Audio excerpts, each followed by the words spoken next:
This podcast is a member of the Place to Be Nation family. Visit us at placetobenation.com, the only place to be in your pop culture world.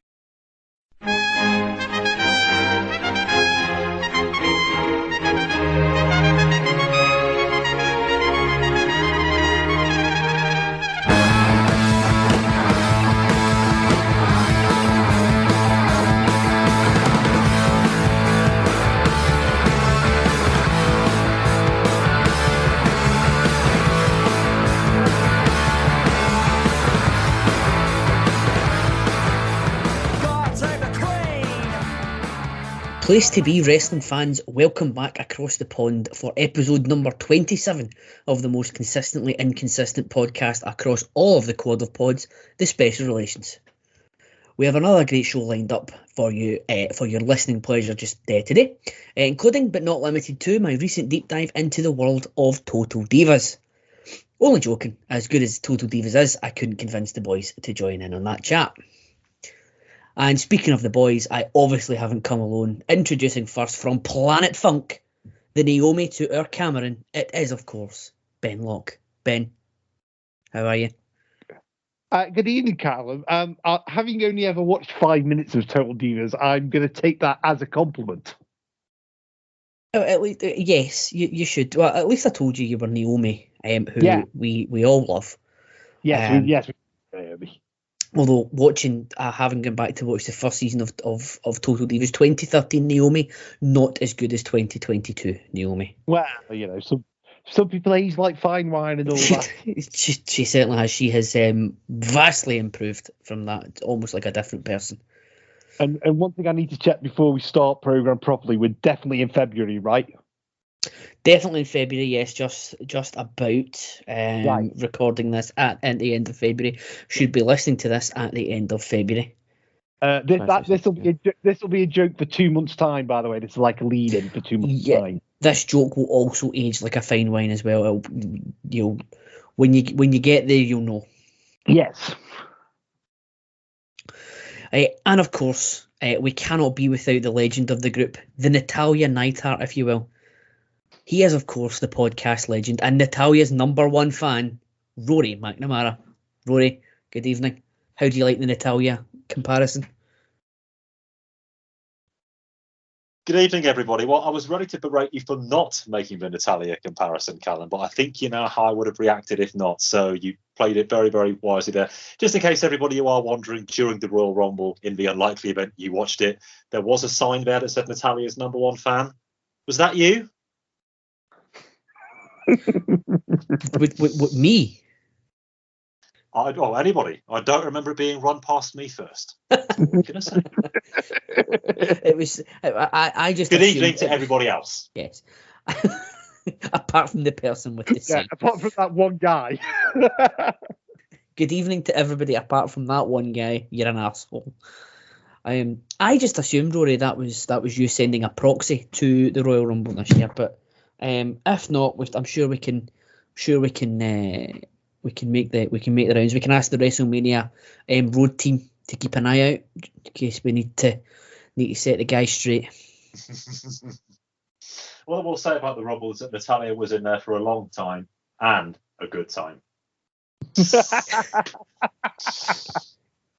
Natalia's 20 plus minutes in the Rumble, or however long she lasted, good time had by some. That's some Rory. Well, Rory. It's definitely all the time I needed. Rory's got all of her appearances on like a supercut on YouTube ready to go. It's like 20 minutes was, should we say ample? Is that the right word? I think it might well be. That'll do. It is a word, yes. It is a word to describe it. I just imagine Rory with his Best of Natalia videotape like they used to do back in the day with like you're recording the top 40 off the radio, and he's just starting to stop in his cassette. I'm glad you went with cassette then. Yeah, me too. moving swiftly on. That's what they call it these days, yeah. And well, they say cassettes are coming back. Oh, there you go. On you go, Calum. Jesus. We're 3 minutes in, people. 3 minutes. Ben, just put us out of our misery. What's coming up for the good people? I mean, it's a sad state of affairs where I'm the sensible one at this current moment in time, isn't it? Good God. Right, first part of the show, we are going to be doing our current day topic, where we're going to be talking about the major story since the last time we were on the air, which is one Mr. C. Rhodes Esquire and his future destination or possible other places, and as well as that, we'll be branching out into other topics of wrestlers and how it's a great time to be an actual wrestler at this current moment. Then Rory is going to bring to the table, we're going to be delving into the world of literature. He's going to be bringing a touch of class, as always, to the pod. And then in the second part, I won't spoil it too much, but we'll be seeing Calum's wrestling blind spot. Yes, and I have. I feel like I haven't spoke to you guys beforehand. It seems like I've picked out I knew it was a good match. It seems like I've picked out a doozy, so I'm looking forward to that in about an hour or so. And hope everyone at home enjoys that also. But yes, so fairly big bit of news came out since the last time we recorded.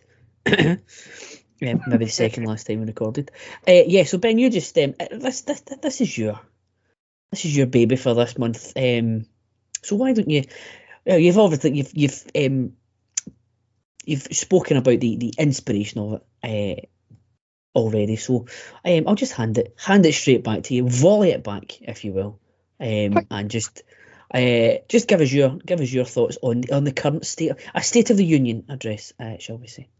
Well, I don't think it is too much of a state of the union, because we did that 2 or 3 months ago, didn't we? That was my sort of malaise at WWE, and this is sort of talking about like branching it out a bit further, not just to my favorite promotion, but to other promotions as well, because we mentioned them in passing, didn't we, in that conversation? But I think they deserve a bit of time. People always say, it's a great time to be a wrestling fan, and at the moment, it is kind of. But at the moment, you've got to say it's one of the greatest times to be an actual professional wrestler, because there are so many options out there. I'm going to talk about Cody Rhodes in particular, because he's the one who's making a big jump at the moment. And if you're a casual fan of AEW, or even if you don't watch it, you all know, that's the promotion Cody Rhodes wrestles for. He's got the name value. But if you ask somebody who follows that product, they're not too bothered about Cody going. And it's a weird juxtaposition. Like, I think the WWE, Vince, Nick Khan, whoever's broken the deal, think they've got this great, they pulled off this great coup. And I don't think they have too much. I think AEW is going to miss Cody in terms of what's behind the camera, like the brain and the wrestling brain, absolutely. But in terms of the wrestler in front of the camera, no, I don't think they are going to miss him too much, because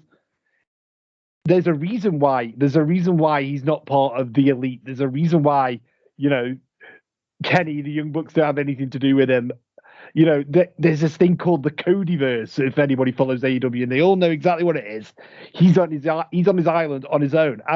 But as well as Cody, somebody else I want to talk about and mention, if you'd have told me 2-3 years ago, one of my favorite wrestlers in the world in 2022 would be Zack fucking Ryder, or Matt Cardona, to give him his current name, I would have been absolutely shocked with you. But he's not just doing it in one promotion. He's not just doing it in 2. He's doing it in 3 at the moment, and he's playing different iterations of a character, and they are all working. They're all striking the same base. Like, Calum will know more about his NWA run, but, spoiler alert, he's the new NWA champion. So he's doing something like that.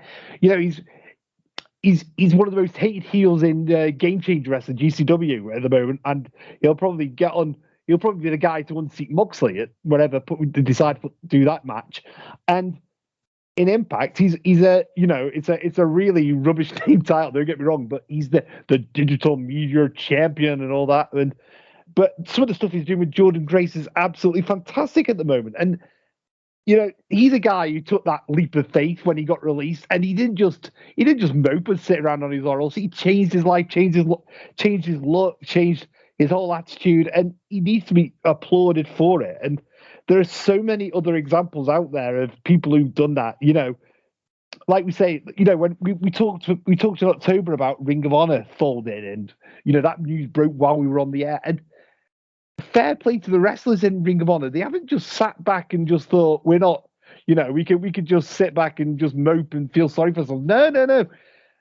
They quite a few of them went to Impact, and the Honor No More, the Honor No More versus Impact feud. That is an absolutely fantastic feud at that level, as well as they're forming their own promotions. And like I say, it's probably not the best time in terms of being a fan. I'd probably still go back to say 1997 for that. But in terms of if I was an actual pro wrestler, you can go to the WWE where the money is, and you can do that. I mean, you can make a bloody good living from these other promotions, and that's something that should be applauded. The fact that we've got these options, people can be creative, they can expand their own worth, and I think that's exactly what Cody's done. He's gone somewhere else, and he's got a massive contract from the WWE. And fair play to the guy. Fair play to him. If somebody was throwing that much money at me, I could job out and do whatever for 2 years. That's fine. I've absolutely no problem with that. But like I say, I've mentioned Cardona. There's other examples out there, and you talk about the promotions.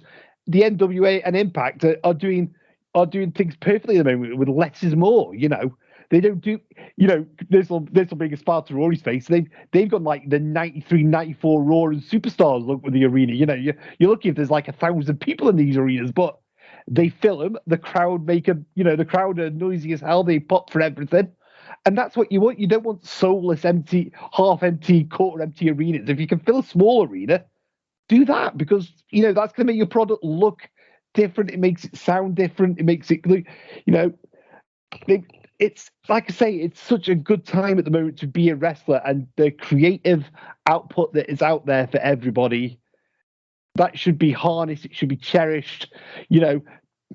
People talking like individuals again when they're doing promos. They're not talking like robots. They're not talking like machines.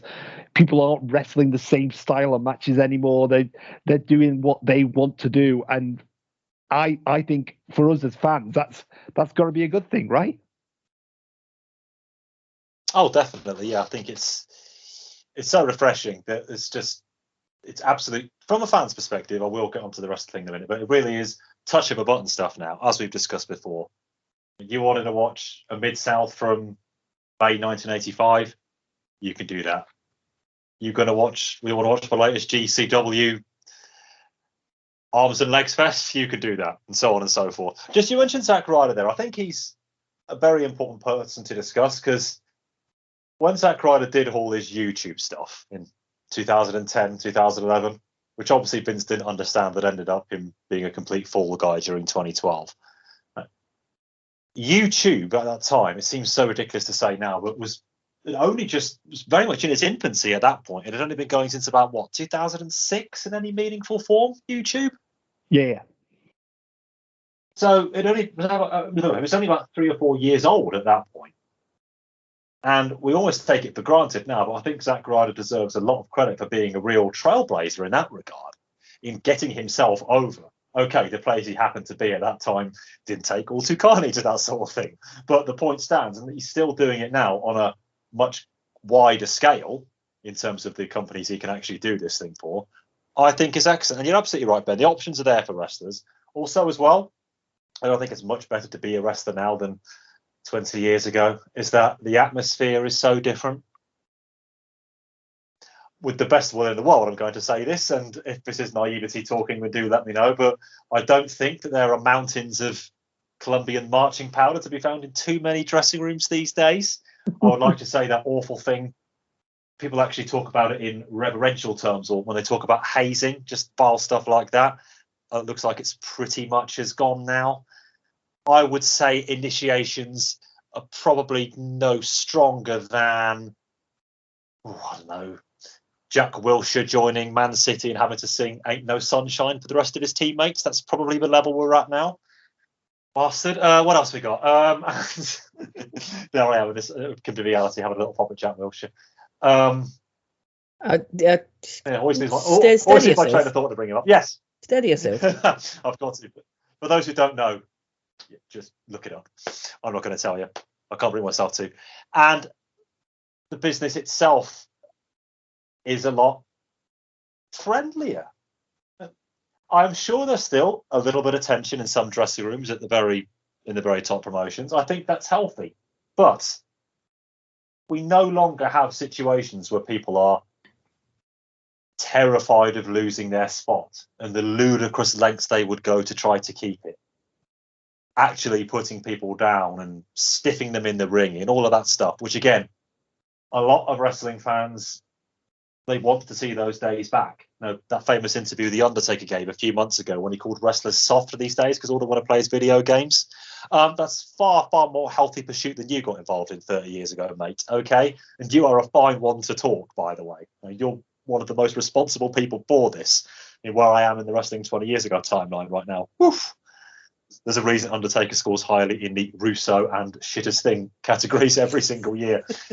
I just think the wrestling business, from a wrestler's perspective, as you say, wages are much higher, options are greater.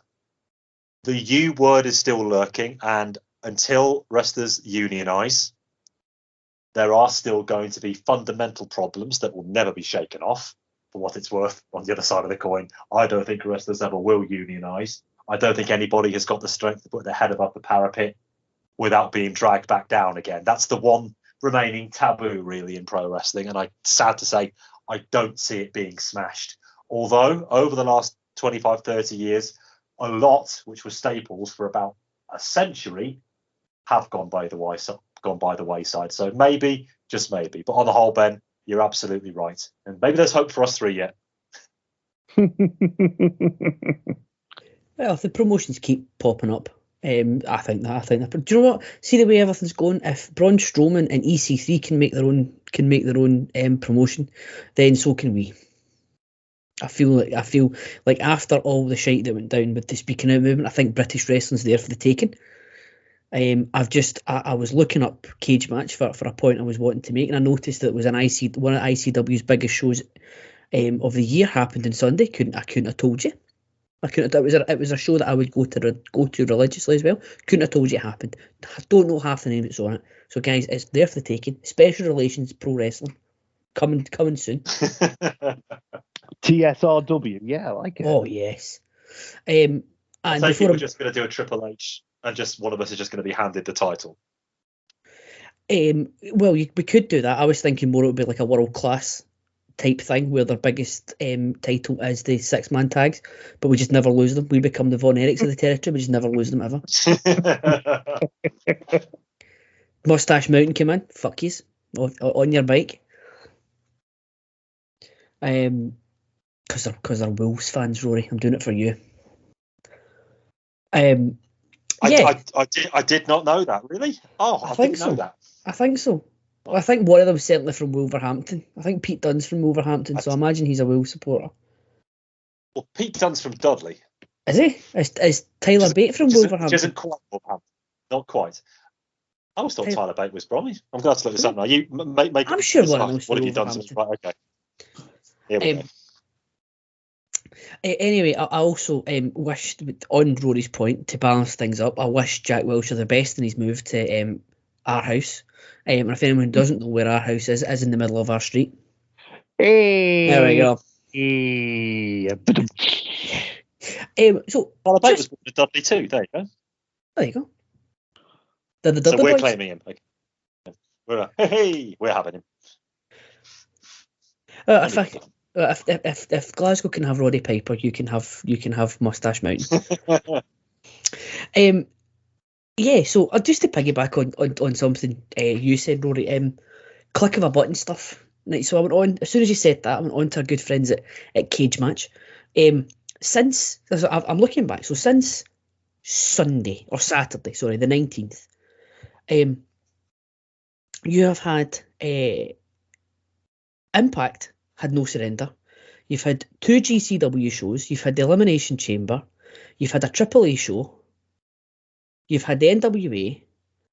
You've had a couple of New Japan shows because they're on a tour. You have obviously had Raw and you will have SmackDown by the time you hear this. You've had AEW, you've had NXT 2.0, you've had Noah, you've had DDT if you're into, and you've had All Japan if you're into your Japanese wrestling. There is no shortage of. There's been countless women's shows in Japan. There is countless different styles and promotions you could go on and watch if you so desired. It's not that there's only, and you were talking about sort of Zack Ryder's YouTube page. It's not as if 2006 and YouTube videos are reduced to 10 minutes, if you remember those dark old days, and you had to and tape trading. Yes, they were. And tape trading was still a big thing. Or you were waiting for the love of Christ, Rob Feinstein to find you something from. You don't want to know what Rob Feinstein would find you. I'm sure he could. I'm sure if you asked him for something, you could probably give it a good go at finding it. But moving swiftly. Yes. Fuck, I'm gonna have to cut out a lot of shit from this one, aren't I? So there's no shortage of things you can watch, and we've always said that AEW,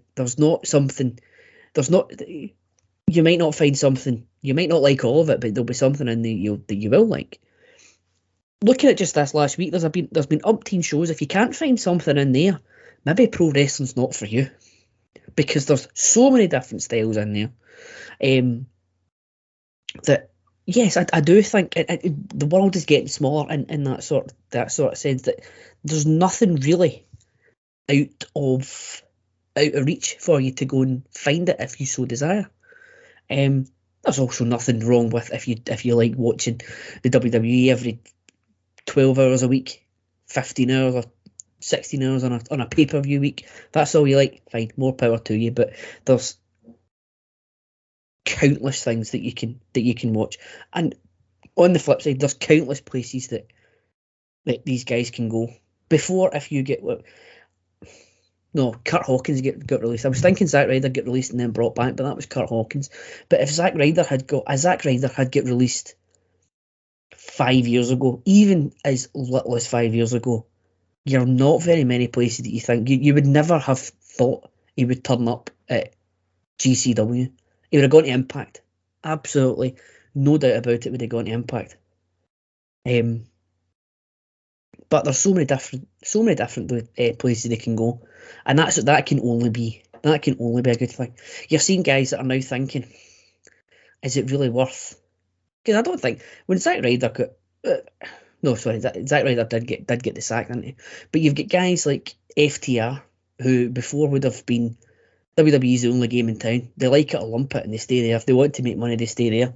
But they can go to AEW and make a good bit of money, working far less. There is a good chance the Crockett Cup is coming up for NWA, and there's a TBD slot in there. There's a fair chance that the FTR could turn up in that. You've got the pick of wherever you want to go. There's no, like, the world is your oyster outside of the WWE now. To the point where there could come a point where maybe you think twice about going. There was a time where everybody wanted to. That was a goal. You work hard. You get spotted by WWE. You sign. That's you. You're onto a winner.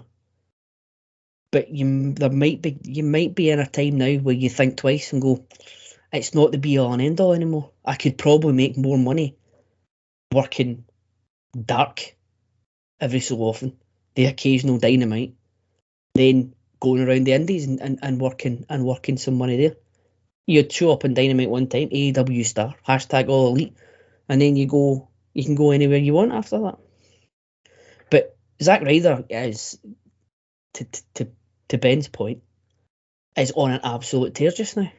The reveal when he first went into GCW and he made it out as if it was John Moxley, and the crowd were eating it up. I have never seen a crowd be so vociferous in their hatred of one man when he revealed that it was Matt Cardona.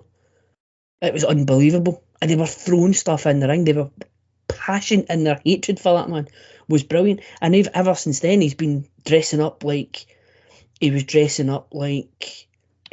McMahon when he was the ECW champion. Saying he's an ECW legend. He's a hardcore legend. I think in a recent one he beat Rhino for the ECW television championship. The guy is on fire just now.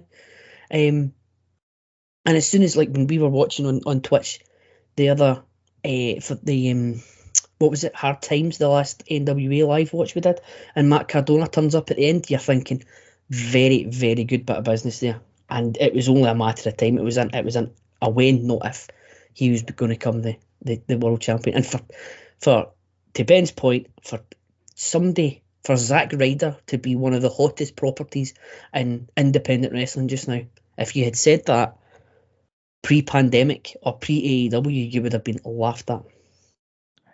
And like I say, it's his perceived value now. So if he wanted to go back to the WWE at some point and make the money, he will make an absolute shit ton now, because they can see what if they want, and that's the road they want to go down, that this guy can, heal it up with the bloody best of them.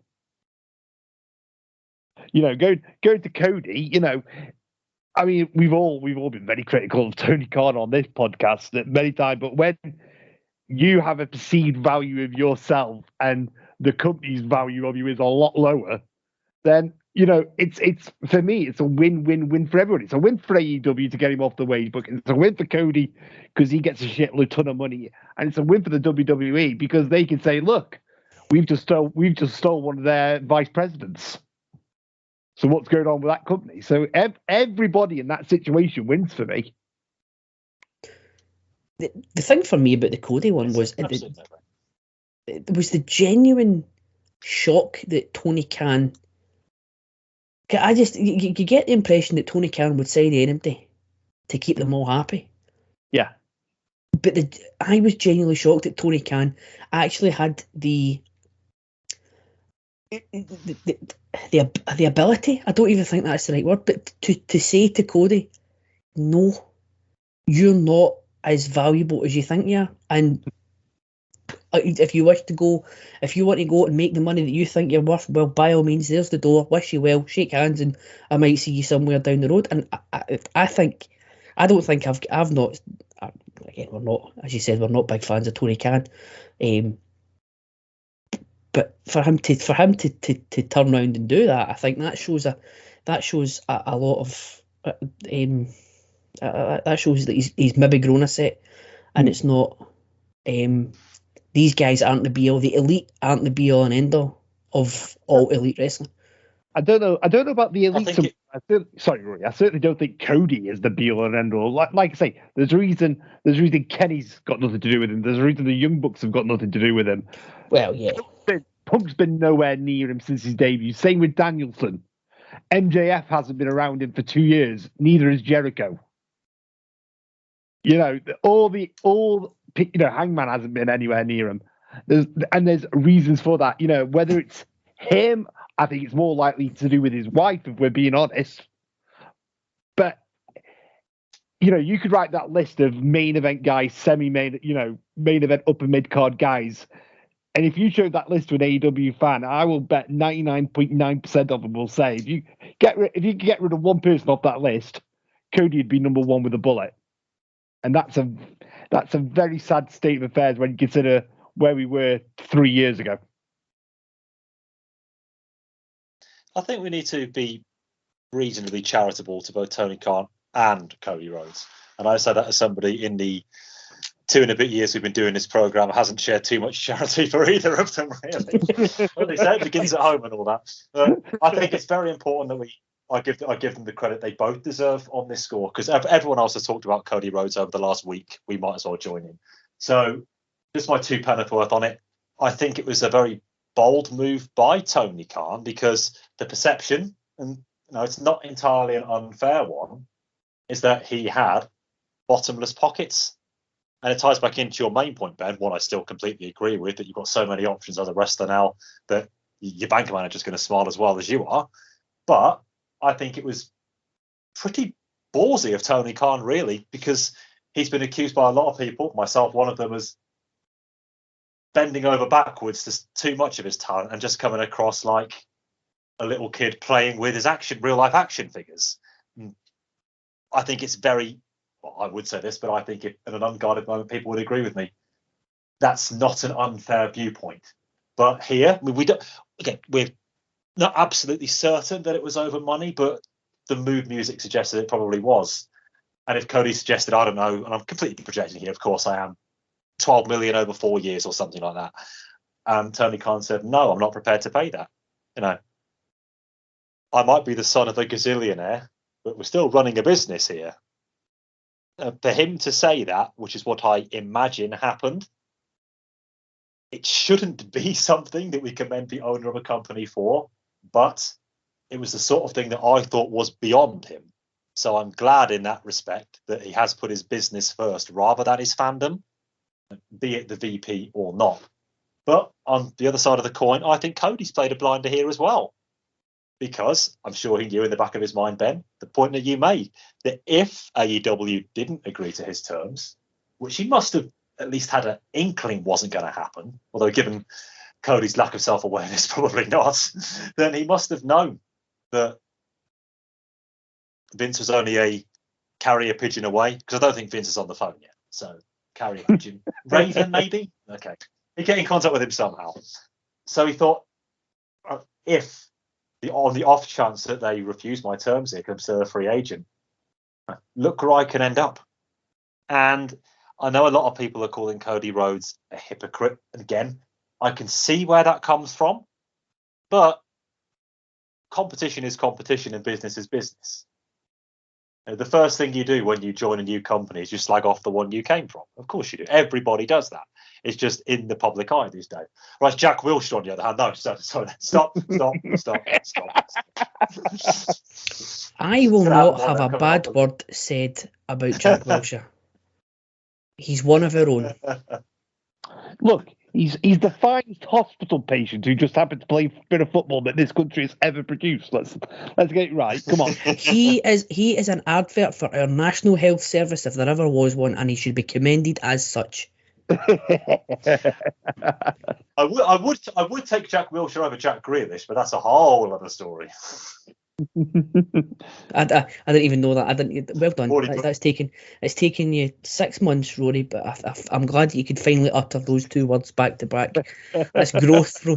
That's growth. What's Jack Rodwell doing these days? Can I have a pop of him as well? I'll have a pop of him. No, he's a mercenary.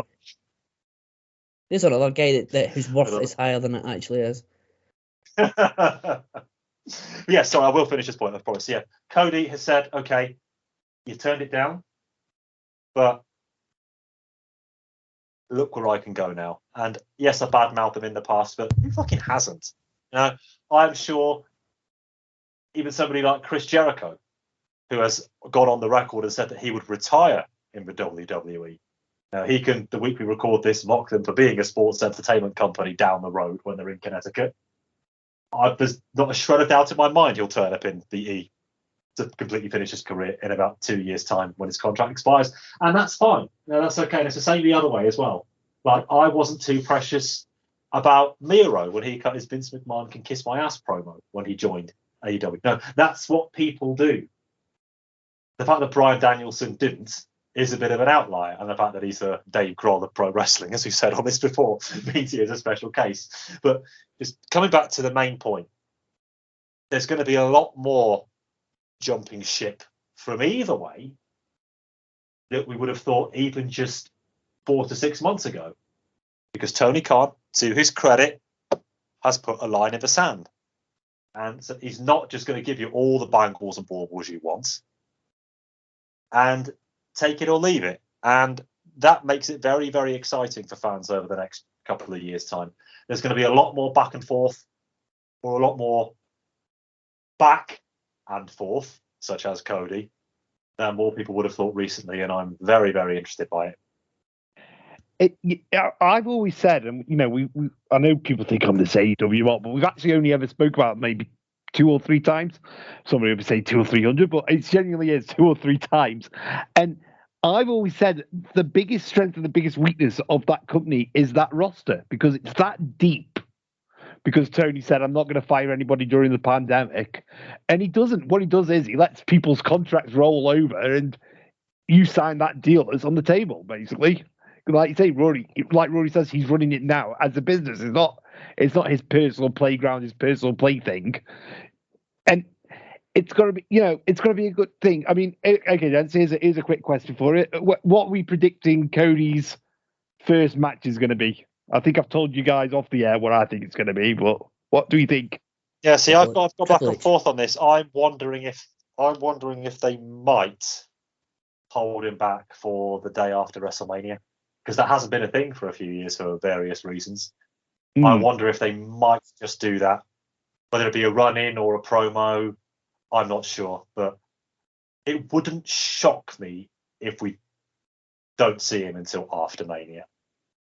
Let's just say that. I mean, he's definitely coming in. I mean, he was name dropped in 2 promos this week, so worst kept secret and all that. But in terms of making his debut, I'm gonna put this out there and say it won't be until after WrestleMania is done. But I'm not sure in what capacity. Yeah. I'm with you now. I'm thinking more after WrestleMania. I did think it was. I predicted he'd have the match against Owens because I still don't think Austin's coming in. Yes, from Texas.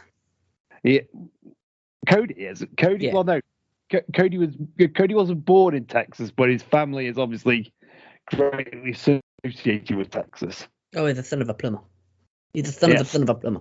Yes. That was my prediction, but I'm kind of with Rory now. I'm thinking like the night after, just to pop give the crowd that big pop.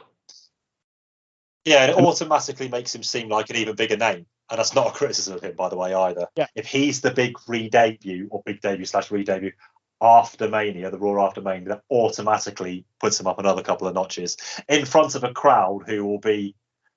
I'm not so necessarily appreciative. They'll know who he is at the very least. Let's say that. And let's face it. If he is on WrestleMania, it'll be third or fourth match from the top on one of those 2-night cards, and you've got like about 10 celebrity matches to get through. So to get exactly. I don't see where else. Exactly. If you want to make him look like a big deal, and I think they need to, and in all fairness, I think they're going to. Then just having a semi-mid card match at WrestleMania probably isn't really the way to do it. What do you think, Calum? When it first happened, my first thought was it's ready-made for Triple H.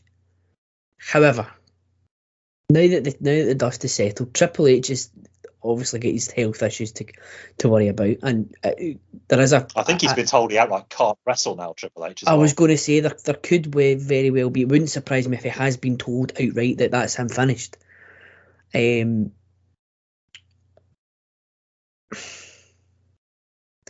can see the Owens thing. I can see both, and I think if I was Cody Rhodes, you would probably want to hang off until the given that WrestleMania is only 5 weeks away or 6 weeks away. It's not as if he's going to be forgotten in that amount of time, but it's probably enough time has passed for it to be a big deal, as you say. And it's the night after WrestleMania, the first night after WrestleMania with fans for 2 years or 3 years since 2019. I think that's a fair shout. Who he goes against after that? I genuinely think it would depend on what happens with the titles at WrestleMania. Wouldn't surprise me if they've brought him back in and they would put him in right at the very top, right back in the main event scene, because he's just jumped from. I think they've got to. Yeah, exactly. I think they've got to. It's one of these ones that the guy. Yeah. Where do you go, Ken? Where do you go, man? All I was going to say is it's going to be that thing where they've got to, at least initially, give him that push, because they'll want other people to make that jump. And if you just put him in the mid card spinning his wheels, then people, like you say, they're going to be quite happy. Yeah. They're going to be quite happy doing their once a week Dynamite appearance, and then do a tapings and do other indie shows, and that's the way they're going to live their life. They might not need the grind of being on the road 4 or 5 times a week. But also, if you look back at some of the guys, anyone that goes over, anyone that flipped sides previously, was always came across as a big deal, regardless of the size they were. Perry Saturn and Dean Malenko were treated as big deals on their first match on Raw. They were in the main event. They had one of the highest rated segments ever. It would help that they were aligned with Benoit and Eddie Guerrero, to be fair, but they were treated as a big deal because they were seen as this major acquisition. Chris Jericho was a cruiserweight, and as much as he was ripping it up, he never got above a certain level. His first night he was in with The Rock, and he was treated like a big star. So I think, regardless of the size of the guy or girl, their popularity on the other side, anyone that comes over now will be treated as a big deal, especially when you're talking about one of the founding fathers of the company they're just jumping from. That's an added extra. So I think he goes right. I think potentially comes back night after WrestleMania, depending on what they do with the titles. If one of them is vacated or whatnot, I think Cody goes right into that title picture. Because Roman doesn't have any other challengers. Brock doesn't have any other challengers. One of the titles might not have a champion. Only issue with that being as if they reunite it, if they unify it. How stupid will we look in 5 or 6 weeks' time when there's a vignette of him turning up? Is the dinger dinging? Is the ringer ringing? We're being told that beat his prices but can't beat his meat. He's just a Cody man. The thing is, though, aren't you? we may or may not have recorded those episodes already, so it won't matter too much. When it gets to August, and he's on the SummerSlam pre-show that we're about to preview. How stupid are we going on? Yeah. And I'll just say one thing with my Mark hat on as well. I'll say it now. Revolution is going to be a better show than All Out. That's my prediction. But that show is going to be epic. And you will likely be able to hear it. Ben thinks something is going to be better than an AEW pay-per-view. Well, you heard it here first. An AEW pay-per-view. Okay, it's another AEW pay-per-view, but you take what you can, can't you? Yeah. And you'll likely be able to hear that on twitch.tv/PlaceToBeNation and all other video services. I'll hear that, yeah. I think it's segment 2 time, gentlemen. I think so. What wonderful time we now live in. Shall I go for it? I was my idea off. Absolutely, straight from the mind of the podcast legend. Do it. Okay, nicely done. So, as is so rarely the case when we are preparing the shows here for your listening delectation, everybody, I was struggling for something to talk about.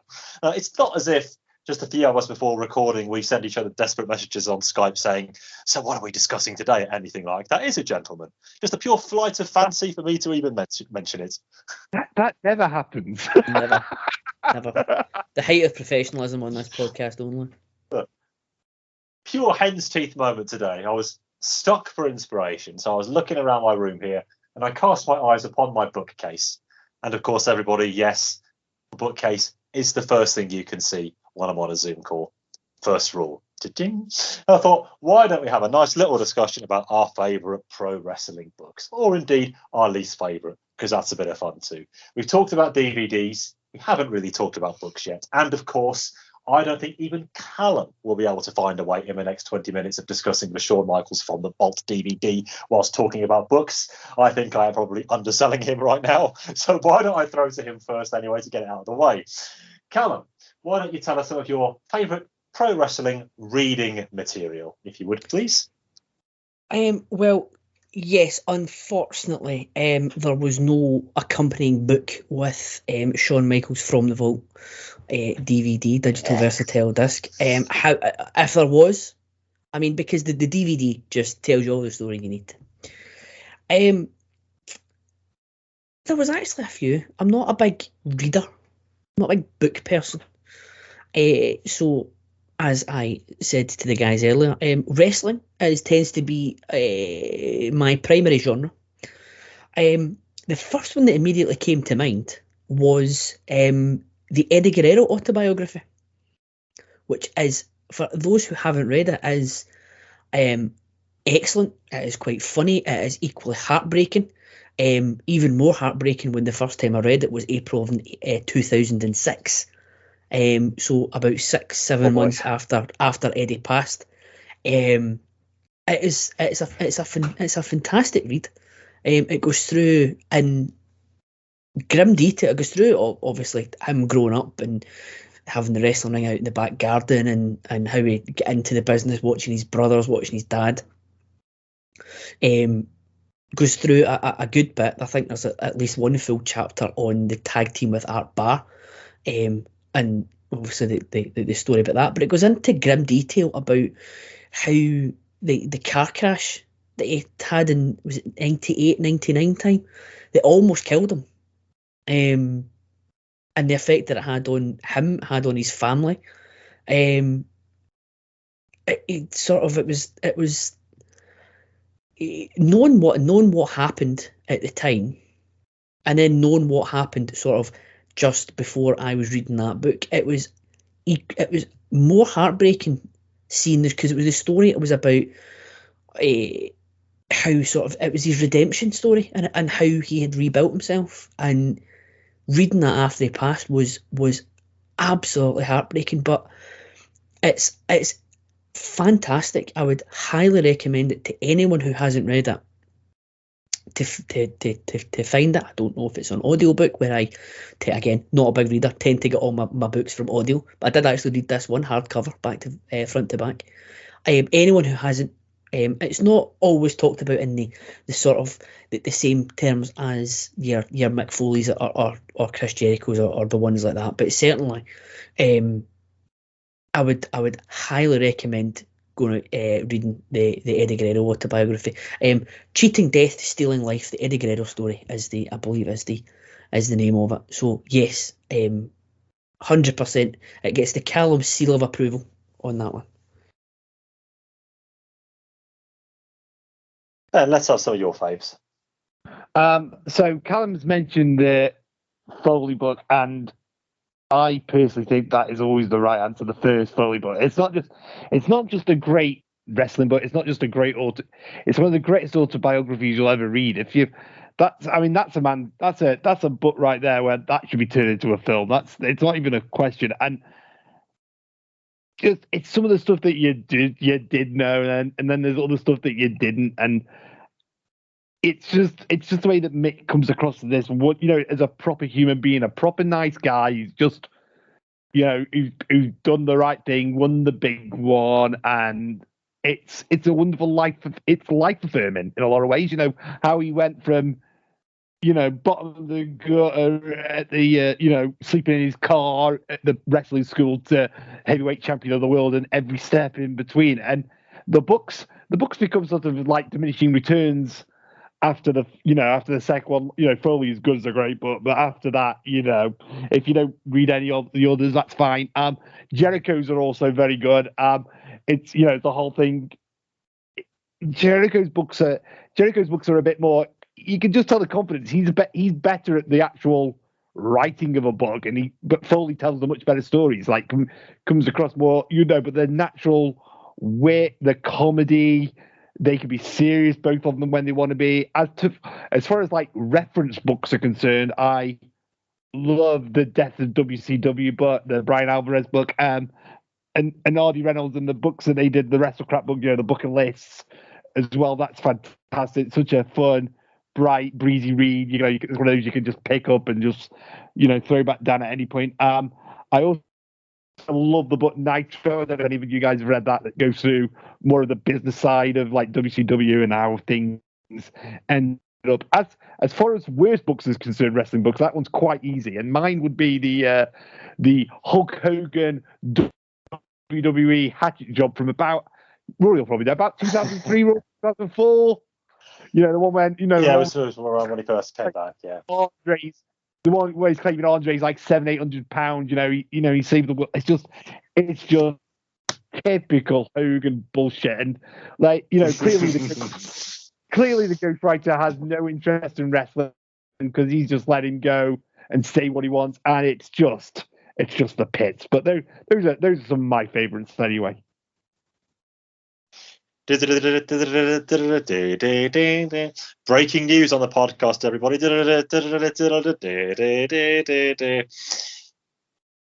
We throw to our special correspondent, special relations correspondent, I should say, Calum McDougall, for some breaking news, I believe.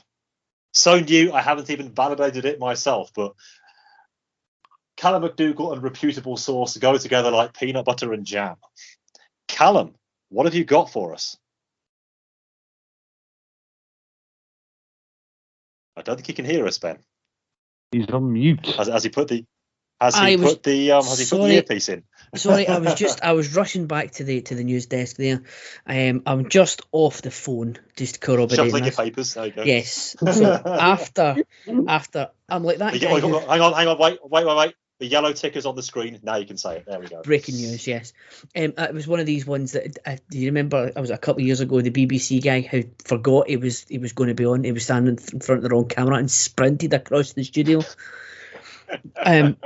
So, as first broken by friend of the show Ryan Gray, and since corroborated by Sean Ross Sapp of Fightful.com, we can confirm that Cesaro has left the World Wrestling Entertainment. Wow! Oh boy! Oh. So holy fuck! That surprised me probably more than it should have, despite what I said no more than fucking 10 minutes ago. That aged well, didn't it? And you're not going to cut that either, are you? Yeah. First thoughts. I don't know what his contract situation was, but I know he had his mini push last year, but I thought he'd settled back into things. Wow. No, a lot of people probably won't be surprised by this, but I am a little bit. Well, he had the world title match. He had he beat Rollins at WrestleMania. Mm-hmm. He did. And the thingy, the Cesaro match, the Roman match, that he had the month after. As much as by the time the next pay-per-view came around, Tim couldn't remember who faced Roman at the previous event. At the time, we all thought, Tim included, we all thought it was a banger. That's very strange. But he wasn't even at the Royal Rumble, and I think that might have been quite a telling thing. That's true. Shane McMahon got a spot, Bad Bunny got a spot, Cesaro was conspicuous by his absence. I think, I wonder if that was just his contract ran out. So is there a TBD slot in the casino? Couldn't agree terms, apparently. Couldn't agree terms, yeah. Now, is there a TBD spot at the Face of the Revolution ladder match in a few weeks' time? There could be. There yeah, absolutely. I think they've only filled 4 spots so far. I don't know how many men are going to be in it, but I know they've only filled 4 spots so far as we're recording this. Yes, so he's a must. But I also think that's Keith Lee's to win. But but I wouldn't debut him there with Keith Lee and Wardlow around. That's just much like the Cody thing. I'd sort of maybe hold off a little bit on that. But I think he'd be, like, with his body look and his type, I think he'd be a natural for the NWA, that old school. Oh, okay. Okay, that's interesting. That's not a bad shape. We said it before about, like, I'm talking. We said it before about AEW things are just too crowded. You can't fit everybody in there. They debuted Buddy Murphy last night as part of the House of Black, and that's fair enough. But that you can't just keep doing it. Surprises for surprises' sake. Like, I agree. I couldn't agree more. Go somewhere else for a bit, and then come back. There might be a spot open. You don't know, but at the moment, I couldn't see much past that upper mid card point. You're going to be slightly higher than where he is in WWE. Well, I think in ring he would be a great fit, but I do 100% take your point with the roster size. I've been saying it for a long time. There's no getting away from that. Yeah, that's the one deterrent for AEW. He's one of the guys, but he's probably one of the few guys that you can just go, yes, we can't sign everybody, but it's Cesaro. We'll find a space. We've just freed up $3 million a year. We can find a space for him here. Yeah, that's true. But we go back to the first topic. We're saying that, but my feelings on this guy, but they need to sign Jeff Hardy ASAP because the Hardy Boys on one last tear for a year, 2 years with that tag division, and we know how I'm contradicting slightly what he said, but we know how good a tag wrestler Cesaro is. Get Chris Hero in, or get him a tag wrestler, and they could be off to the races with that. Like I say, that tag division is huge and loaded. I can see him going to AEW, and I think that would obviously be a lovely fit. It would fit nicely in sort of the way that AEW seems to sign their wrestlers, going, right, we've got a lot of money on all these dream matches, we'll spank them. And it looks like now, once we've spanked all the dream matches you can think of, we're not afraid to let guys go. See Cody Devante Rhodes, trademark Nate Milton. But yes, I like the NWA route. Doug Williams has got a TBD for the Crockett Cup as a tag team partner because Aldis is facing Cardona. Ring of Honor is coming back. Now, could Cesaro being the man for Ring of Honor, that would be I think that might just be the thing that Ring of Honor need to sort of boost them. If they're coming back with this new roster and this new look and all this thing, if you could get a guy like Cesaro to be the man, that immediately makes people take you seriously again. And after this weekend, we know that Honor No More are officially a part of Impact, so there's a natural home there for them too. Yeah, and you can see him going. If Matt Cardona can make it at GCW and Jeff Jarrett can make it at GCW, he could probably pop up there. Yeah, good. As we were saying, that's probably coming out with all these options that we have. This is maybe proving our point that there's so many places for guys to go. And I think that's it. It ties in nicely with what we're saying. If he could have broken the news 20 minutes earlier, we would have been, that would have been greatly appreciated. That would have been too much. I know. The stars never got along for us that much. But this is good for us. We're thinking on our feet, and we can move the topics around. This is a good thing. And just wait for Cesaro's book. Oh yes. How I Made Tyson Kidd interesting. My departure was broken live on the Special Relations podcast in February 2022, 2 days after it happened. Yeah, how me leaving the WWE fucked over a podcast legend. You can tell him, all right? Absolutely not. Chapter 22. How I made Tyson Kidd interesting for 6 months, and then he went on Total Divas, and we realised what a douche he probably was. Season 1 certainly doesn't come across well. More as I get it. Yes. Can't wait. So there you are. Yeah. Cesaro gone. Yeah. Wow. Cesaro released, as have many books over the years, Rory McNamara. Love it. Oh, yeah. I tell you what, I'm going to have to relinquish my crown if this carries on. I'm going to be Richard III at any time soon if we release. So this. Okay, no, Calum. Yes. As if I can pick up from that.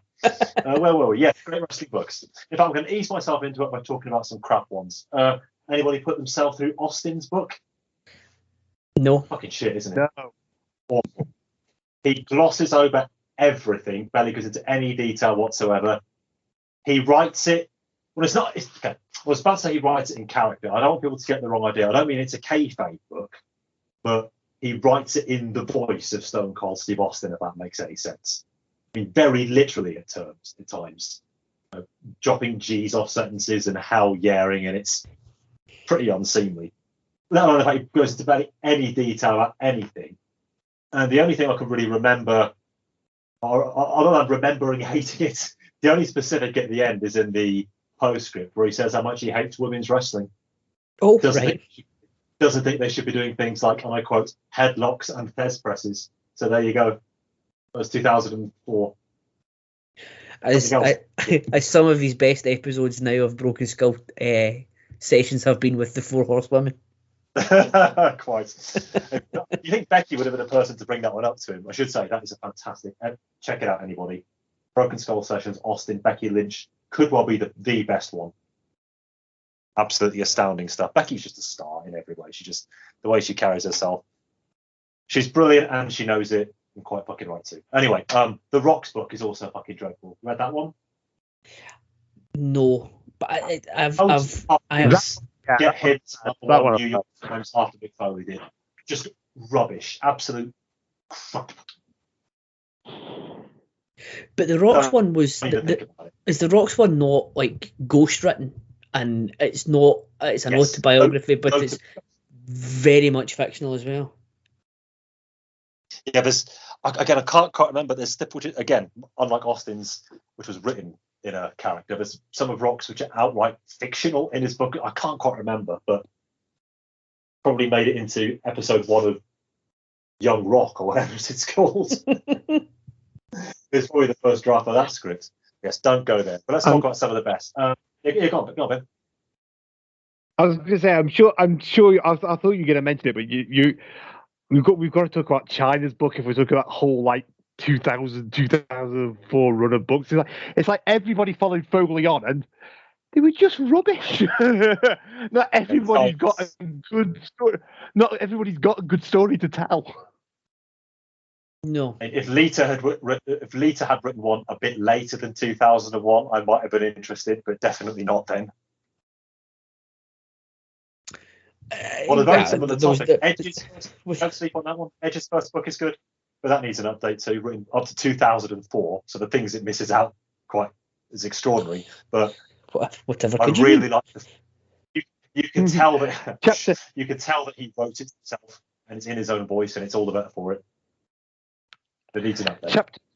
Chapter 26: How I Got My Sunken Eyes.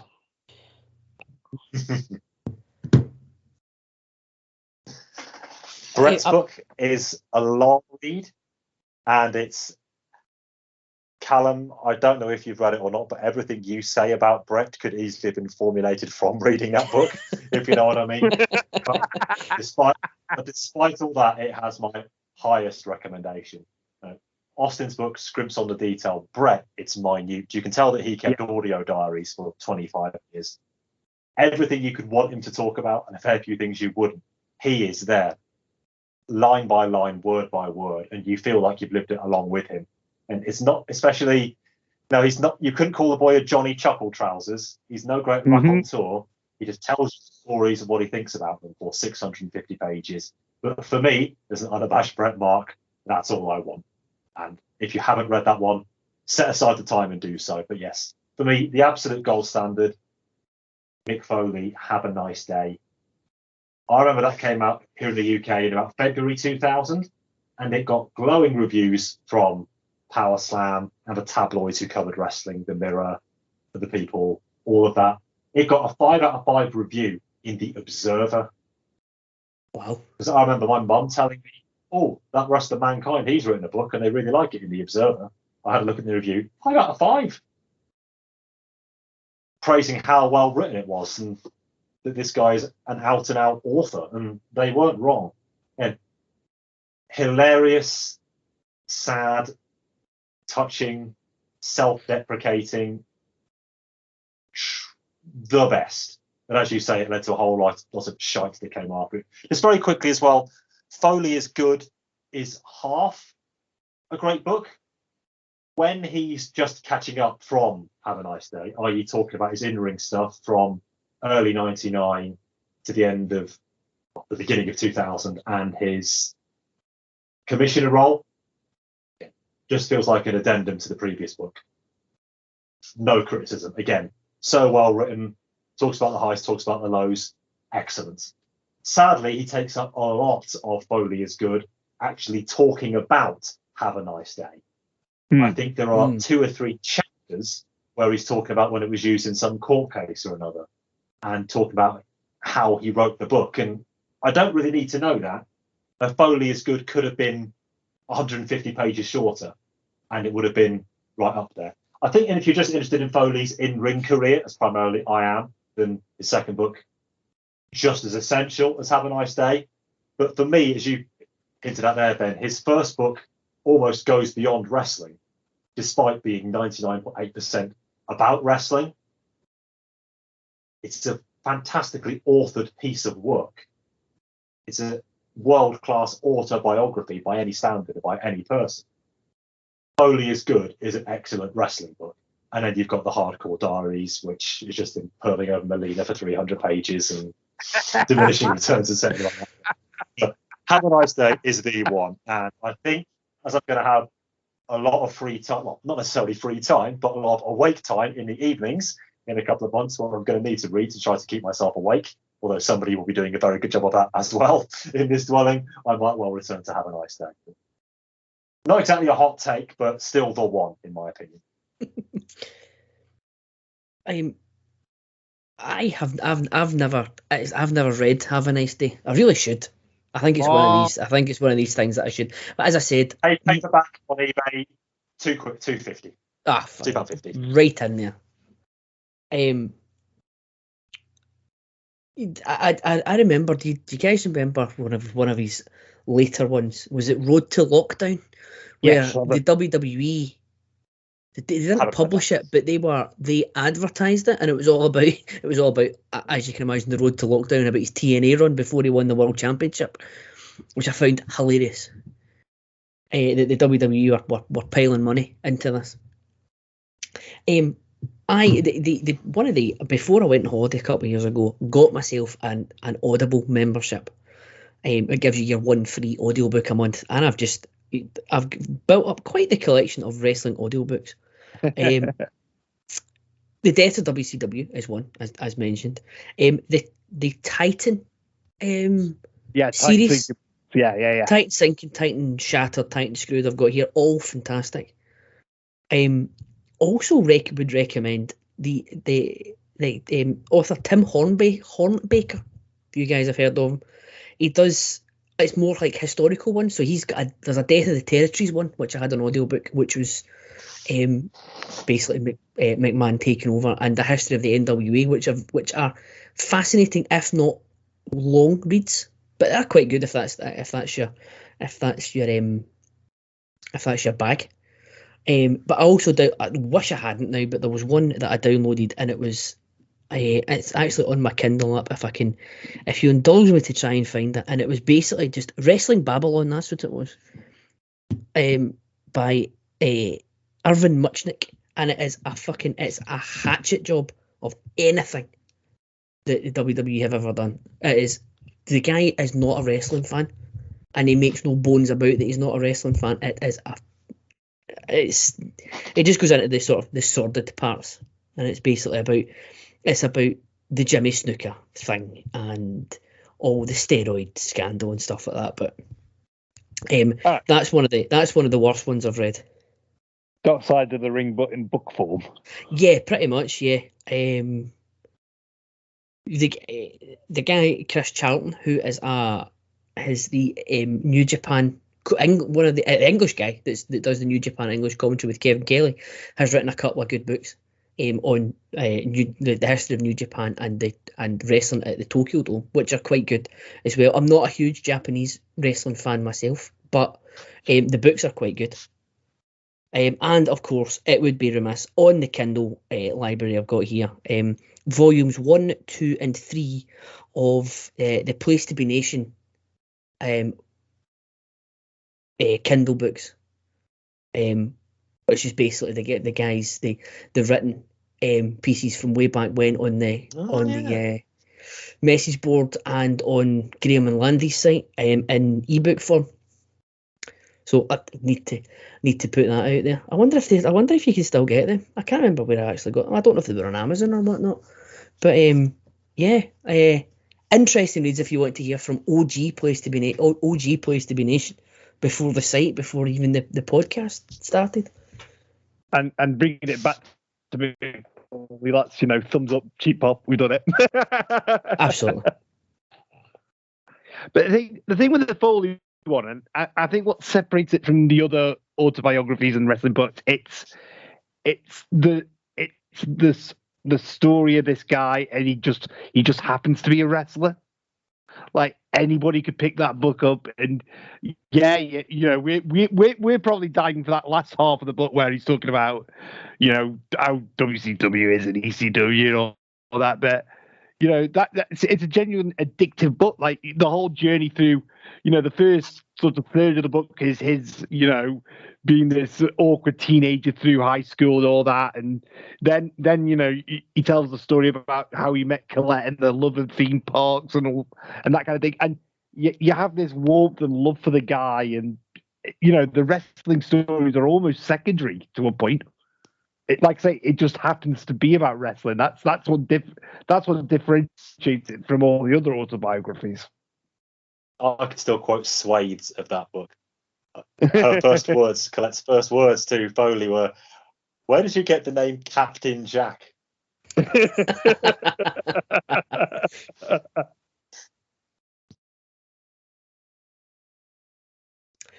Hey, just a quick update. You can still get Amazon.com, so the US version. We can't get them on our shitey Amazon. We still have the Place to Be Nation ebooks on for sale. By Place to Be Nation Publications, no less. I'm recording this on my Kindle. Let me have a look. See if I'm pretty sure I've still got it. Volume 1, Federation Years. Volume 2, Saturday Night's Main Event. Volume 3 is the Generation Era, so taking you up Generation Era Part 1, taking you up from 93 to 96, and then there's the Raw reviews for 1993. So I wonder if that's when they started doing the Raw reviews for the website potentially. Maybe. So yes, you can still get them. Excellent ebooks if you can, and all free of charge as well. Those boys, what guys? Apart from the Monday Night Raw one, the Monday Night Raw one's going up to 99 cents. But you're getting 4 books for $1. I mean, that $1 probably goes to Amazon anyway. Shite bags. So yeah, I do like a wrestling book, and the ebook, the audio books, excellent for excellent for my holiday. I'm not a big sun worshipper. I used to tend to get bored easily just sitting out in the sun. But see, when you're old enough to drink, I just put my headphones in, get a nice wee pint, stick my audio book on, nice wee pint. I could sit there for hours. It was excellent. I can just imagine you're one of those ones who'll be showing that wristband off where you're like, yeah, front of the queue. Yeah, exactly. Give me a pint of your best crap beer. Although last time I was all inclusive, it was San Miguel, so that wasn't too bad.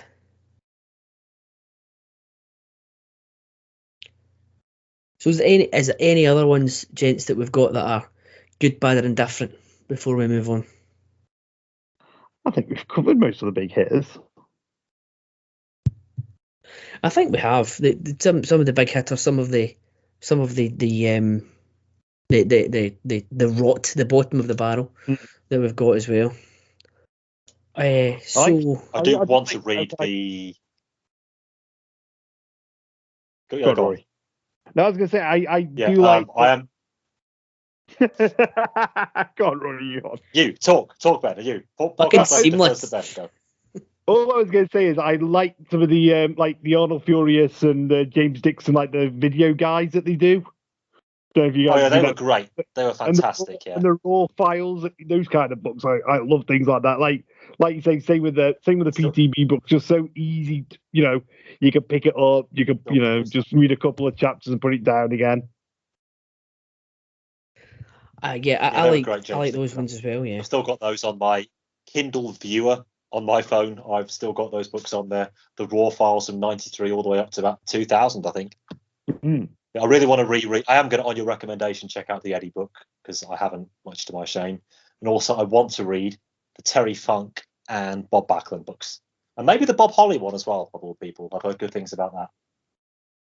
That one's meant to be quite good, and the one is like the Holy Grail one that isn't in publication anymore, but is meant to be an absolute belter. And it was going around. Somebody had put a PDF copy of it on Twitter for everyone. It's the Gary Hart book is meant to be absolutely excellent. Oh yes, I've heard about this. Yes. So I might need to do a. We might need to do a. If we come across it again it comes up on Twitter. The guy retweets it once every so often. If it comes up again, we'll need to try and grab that and get that read because it's meant to be excellent. But good chat, guys. Good chat. That's longer than I thought I could talk about books, to be honest. Who's the literary one of the podcast? I know. So yes, everyone. If you've got any other recommendations that we've not mentioned, please let us know. Because always looking to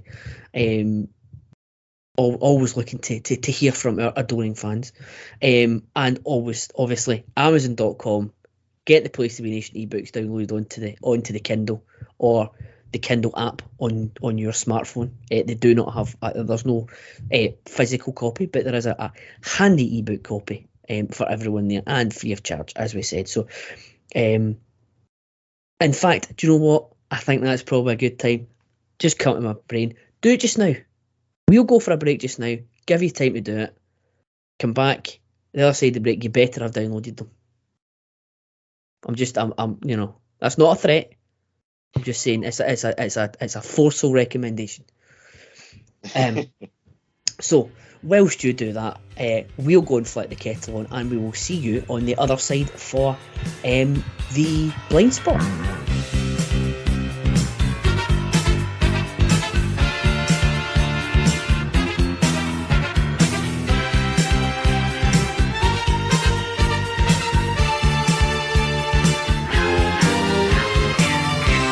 Wears his Sunday best. Mother's tired, she needs a rest. The kids are playing up downstairs. Sister's saying in her sleep. Brother's got a date to keep, he can't hang around. Our house in the middle of our street. Our house in the middle of our house. It has a crowd. There's always something happening, and it's usually quite loud. Our mum, she's so house proud. Nothing ever slows her down, and a mess is not allowed. Our house in the middle of our street. Our house in the middle of our house in the middle of our. Place to Be Nation wrestling fans, welcome back to the second half of episode 27 of the Special Relations podcast. We hope you had a wonderful break, and we hope that you're now currently enjoying seeing your PTB ebooks downloading onto your Kindle app of choice, or your ebook app of choice, I should say, for the many hours that you'll spend enjoying them. The next part is about many hours not spent enjoying because it has been a blind spot. Nice transition there, I feel. Give myself a good old Barry Horowitz pat on the back there. Ben, would you? This was your baby again. Would you like to explain to the people at home what this whole section is about? Yeah. So basically, we as you probably gather, we're wrestling fans of various ages and experience.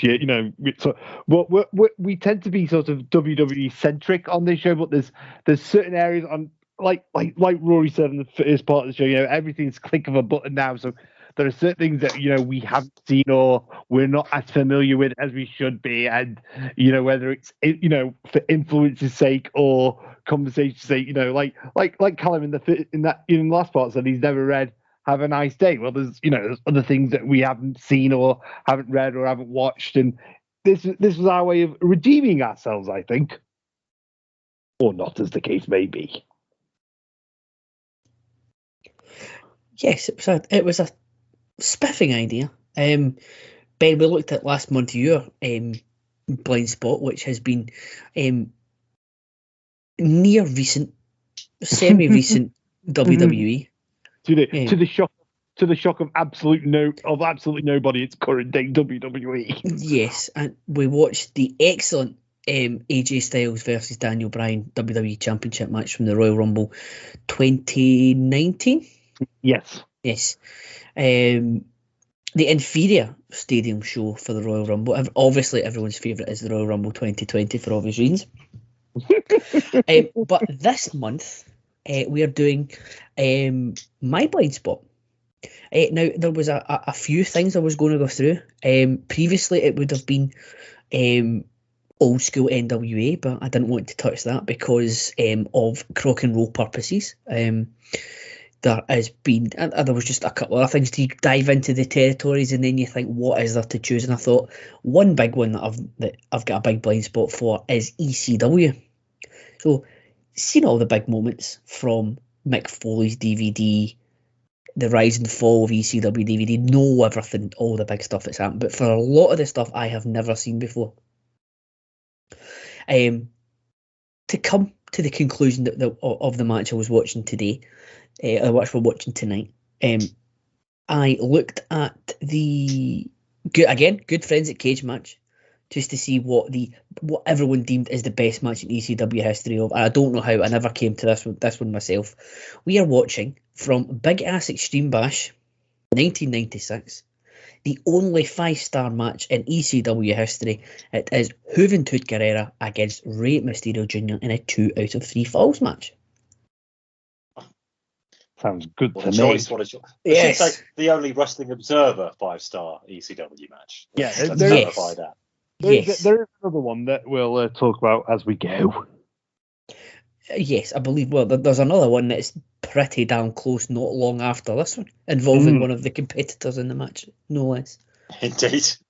Well, yes. A great pick, Calum. Yeah, absolutely. So just before we get started on this one, because we're all queued up. Yes. 1 hour, you say you've 1 hour, seen 9 minutes. Yes. So how much ECW have you seen just before we get started on this one I have in seen. general? Yes, I have seen the Mick Foley. Now, is it the Greatest Hits and Misses? The one that's got the front Yes. cover is a bit like the Cactus Jack T-shirt. Yep. Yep. Greatest Hits and Misses, yeah. Yes, watched that one. Superb set. Yes, excellent DVD.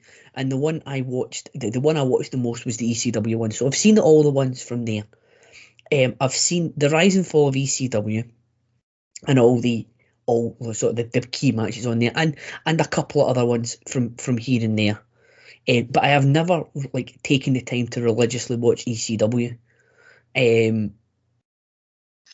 will be matches that I will go and watch because I enjoy watching them. The one that comes to mind is there's Cactus Jack and Sabu from '94 is a good one.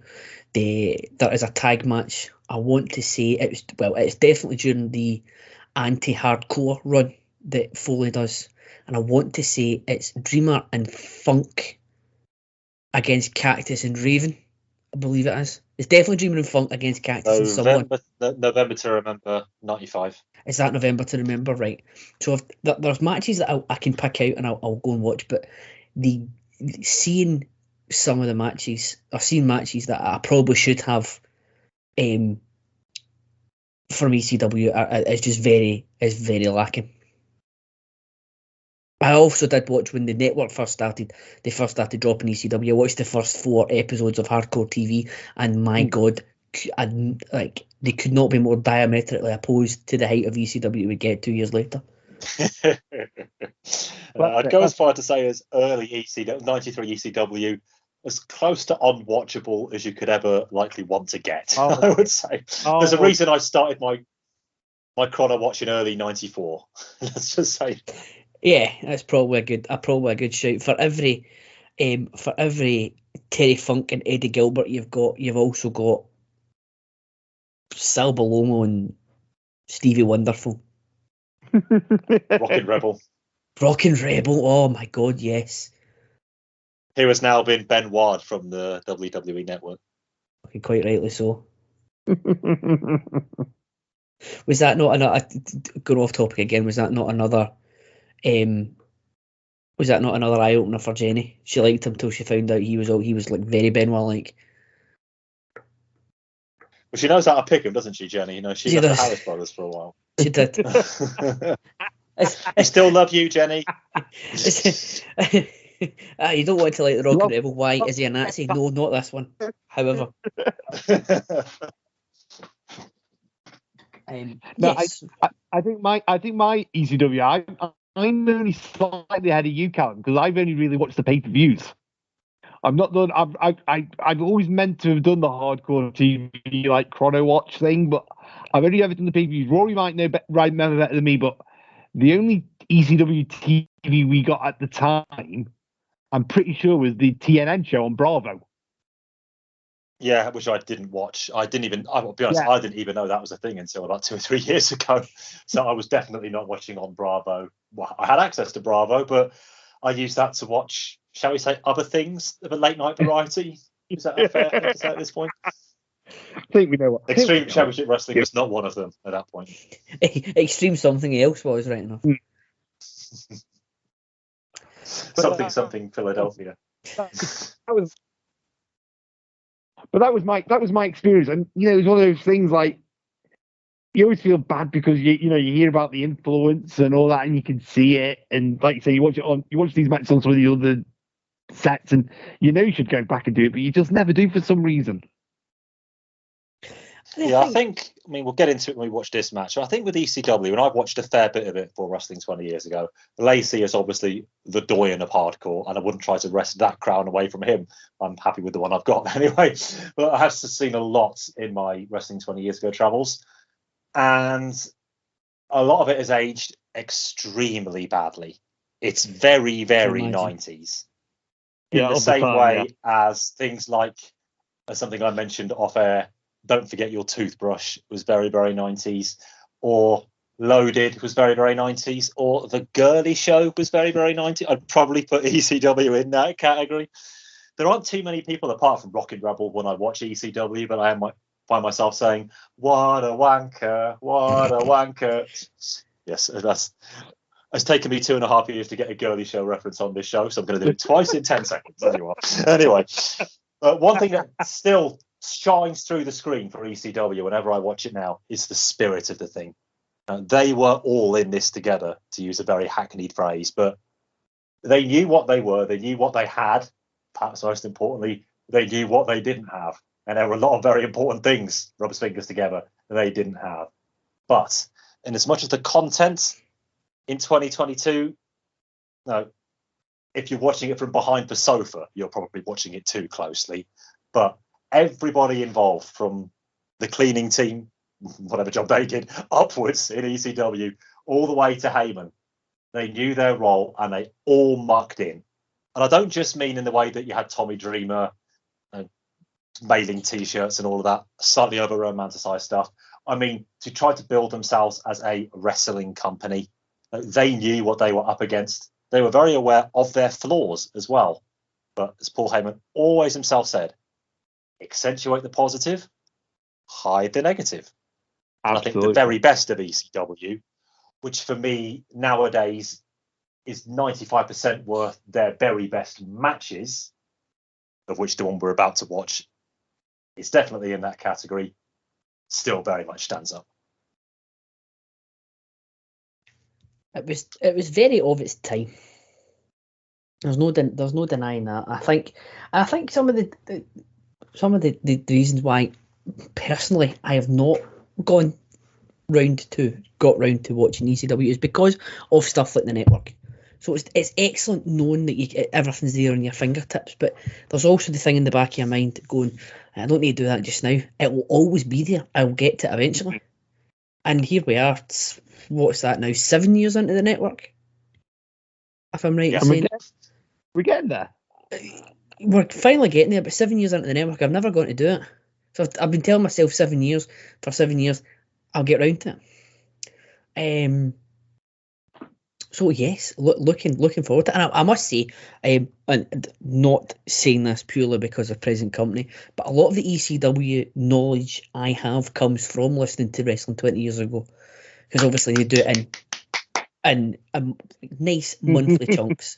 Given the fact that the television help yourself to a brandy, Mr. McDougall. Oh, thank you very much. But cheap plug.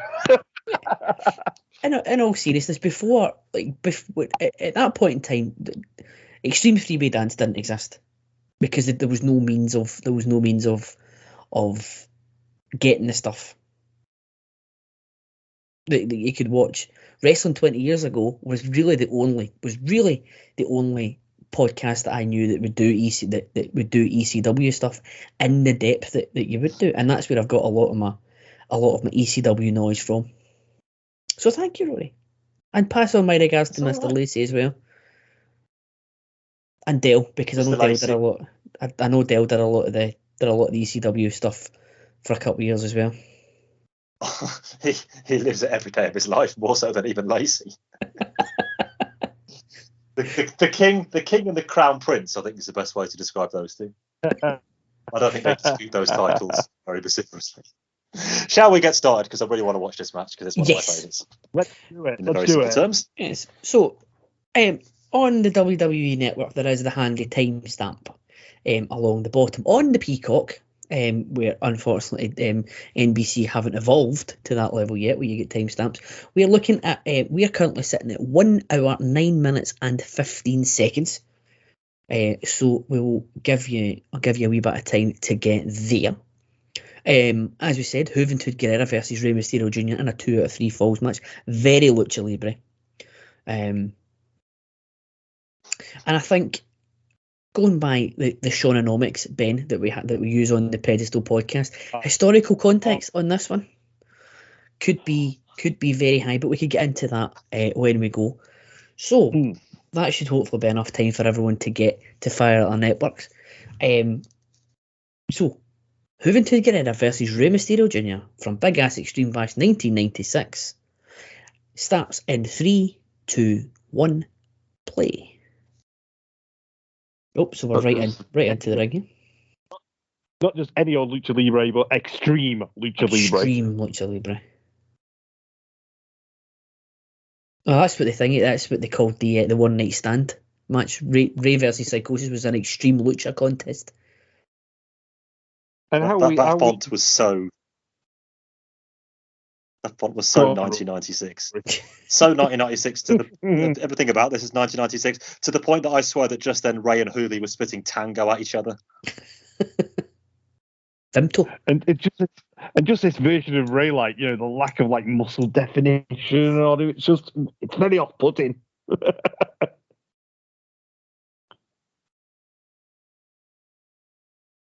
I mean, he would have been what? I'm sick of saying there's Hat Guy in the front row. Oh yeah. That he's what, 46 now? Yeah, there's Hat Guy in the front row. Of course. Again, that'll make sense when you listen. That'll make sense when you listen to our April show. Oh, sorry. Our April show, which we are absolutely recording in April. There goes the vortex of time and space. It's a rent in the time and space continuum. So even the feeling out process here, you feel like they're still wrestling. You know, it's part of the match. Oh, lovely Northern Light suplex there. Yeah, and they've got the crowd's attention. There's no like, you know, silly like chanting going on. Yeah, they're all fixated on it. Yes, the subtitles there just said crowd chatter, so they're just. I think they're more intrigued than anything else. They're just in awe of what these guys are. Well, they've not done much yet. That sounds really bad. They've not really get into the crux of the match yet, but they're just in awe of what They're anticipating something excellent just about to happen. There are a Well, lot of it things to is- dislike about the ECW crap, a lot. But I love the fact they would always applaud when they felt it was worthy. I get a kick out of that. Has anybody seen them guys who've come like as the White family like 2 decades early, standing up? Yeah, they look like the Godwins. Oh yeah, there they are. Yeah, there we are. God, they bloody do, don't they?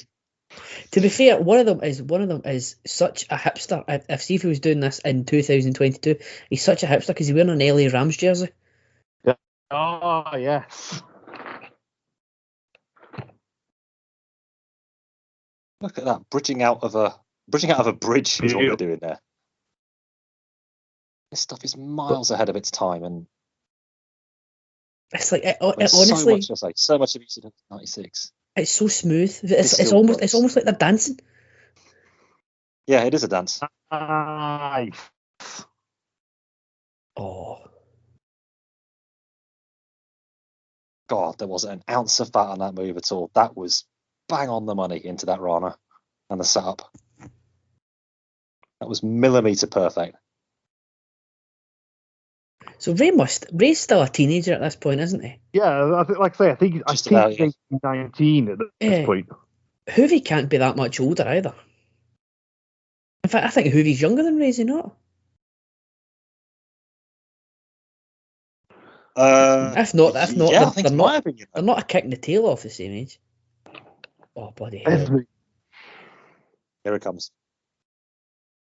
Oh,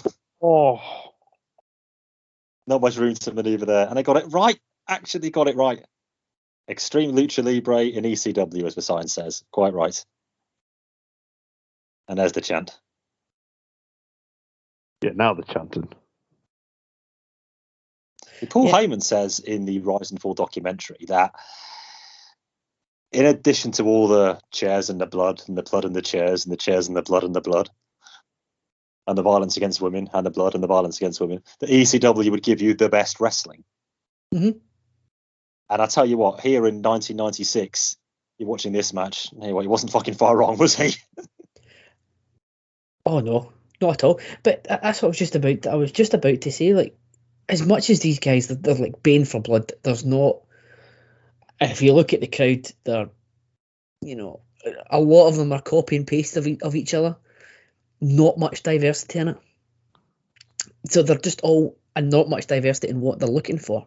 They're just looking for blood and guts. But if they're given something like this, and if they're given something like Benoit and Malenko and Guerrero 2 years before, they appreciate good wrestling as well.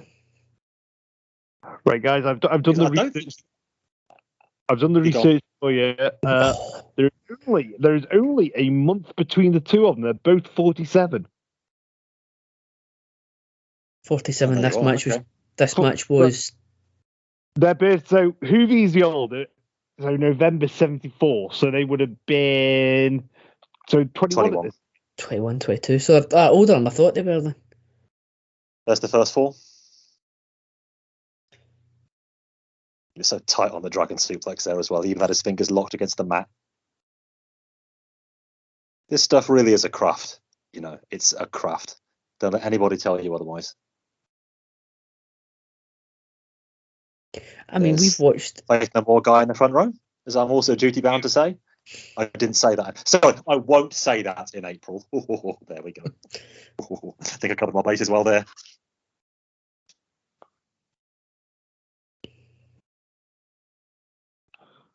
So we've seen a fair share of shite over the years, and having watched the Royal Rumble, we've seen a fair share of shite in the last few weeks. But it's and there's something enjoyable, and I've always said there's nothing wrong with. You can find enjoyment in bad wrestling. You can't. My pet hate is boring wrestling. But see when it's done well, like this, there's nothing better.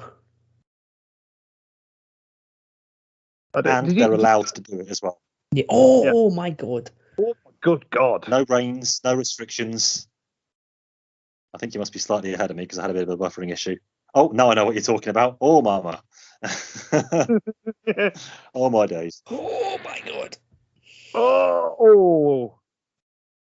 That is Doesn't the get- one, isn't it? Jesus, man. Now, did either of you guys get to see any of No Surrender at the weekend, by the way? Like, even just like photo shots of it? Only the ones that I've seen from the road team. Yeah, that's what I was getting to. Like, for those who don't know, Place to Be's very own Logan Crosland, Jake Williams, and Lewis Maynard were in attendance, and they could be the Southern TNA version of Faith No More and Hat Guy. Jake in particular, like how he didn't jump over the rail at one point, I have no idea. Wearing a very fetching rugby shirt as well. That photo was spectacular. Yeah, I think by the time the pre-show started, Jake was well oiled. Yes. Yes, from the messages I got, I know that for a fact. Was there not a couple of times where he almost fell over the barrier? That's what I was getting at. Yeah. Literally, he almost felt like he almost punched Cardona and he swung for him. Logan had to pull him back. Bless him. That's the NWA World Heavyweight Champion. God damn it!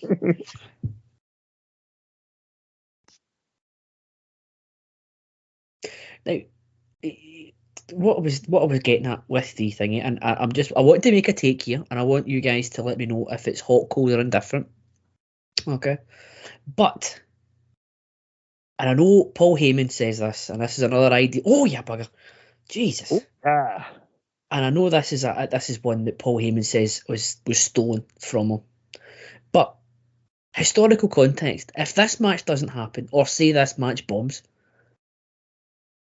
cruiserweight wrestling in North America or in the United States, does it take off? Does this match send ripple effects that means we get the cruiserweights in WCW, we get the smaller guys, you get your indie boom with the smaller guys, and then it could even come to the point where AEW today doesn't exist if this match bombs. I was going to make a similar point. I think that's right. I agree with you. Because I cannot imagine a match like this taking place in WCW or the WWF in March 1996. Cannot envision it for the life of me. It would be utter anathema. Messrs. McMahon and Bischoff wouldn't even begin to remotely understand it, for one thing. And I'm sure Bischoff was put up to it 3 or 4 months later by whoever it was. I'm glad he listened to the right people when he brought them all in, and we all reaped the benefits, as did they. But I don't know how strong word of mouth necessarily was for ECW as far as his in-ring stuff was concerned. I mean, there must have been something, because at this point Benoit and Guerrero are already in WCW and Malenko is on his way, so there must have been some channels there. But I think the point is correct. Without these two given the chance in ECW and this match, this high level specifically, where they're busting out incredible spots and wrestling flawlessly as well, then yeah, I think you're right. I really think you're right. I think it's a watershed match. You got to remember at this particular point in '96 as well with WCW, like Pillman had already gone. The only cruiserweight smaller guy they really had, and he hadn't really done it much at this point, was Malenko. So, you know, they just removed from the Starrcade '95, the World Cup of Wrestling, but none of those Japanese guys hung around. So yeah, I'm with you guys. It would have been a hell of a lot different. Well, this is a company who a few years before nearly made Mike Graham their light heavyweight champion. Yes, indeed. By the way, is anybody else? All right. Anybody else noticed that there seems to be a member of the Village People masquerading around ringside? Yes, I did notice that. All right, Hat Guy, Oh. we see you. We see you. But yeah, WCW had Jushin Liger and Brian Pillman, and they let it work for a while. They let it work for a while, and then, to your point, Rory, it then went to one of the Armstrongs and Mike Graham and Scotty Flamingo. Yes. And Bill Watts didn't let them jump off the top rope. Oh boy. But WCW had the When Worlds Collide pay-per-view, and which was for all intents and purposes went down very well, and they done nothing after that. Lucha was not on their radar. Oh yeah, bugger. Lucha was not on their radar after that, and I think, which is why I think that this was the seminal moment. This is the turning point in what would become North American wrestling for the best part of 20 years. What? Paul Heyman gave them that platform. No, nobody else was going to in North America at this time. No. Nobody else would even thought of it. Now, I will say, and I think obviously Rory will be the better one to talk. This would probably be my number. If I was quick ranking, this would be my number 3 ECW match of all time. Oh, okay. Behind. I'd have the Malenko Guerrero draw in second, and the Raven Stevie Richards versus the Pitbulls dog collar match at number 1. Yeah, see, that's an ECW match, isn't it? Raven the Pitbulls, exactly, Raven. Exactly. It is. Raven Richards Pitbulls is an ECW match, if you know what I mean. Yes. No, I totally agree with that. It is like comparing apples and oranges. Again, in this time frame, that match could only happen in ECW, but for very different reasons. Absolutely. For me, this is probably number 2 behind the Eddie Dean match from what was the event in '95? Hostile City Showdown. That's it. Is that do they not have a 2 out of 3 falls match that finishes 1 each in a time limit draw? Is that the one you're talking about? That's just before they left. Yeah, which is amazing. But I'd pick the Hostile City Showdown one because, again, to use that word, I'll put your chair down, man. That was purely mind blowing. I still think that one feels like it's beamed in from a different planet. Although this one runs it mightily close. That's the one. There you go. I mean, this is other universe stuff at the time. They're leaping face first into paying patrons here. And but every single 2 years person, down the line, we'd see it all the fucking time. Aye. Every single person is eating every single bit of this up. Yeah. There's not a person in there. If there's a person in there that isn't enjoying this match, I would be shocked. I forgot about this bit. The arena. I'll say the arena, the bingo hall.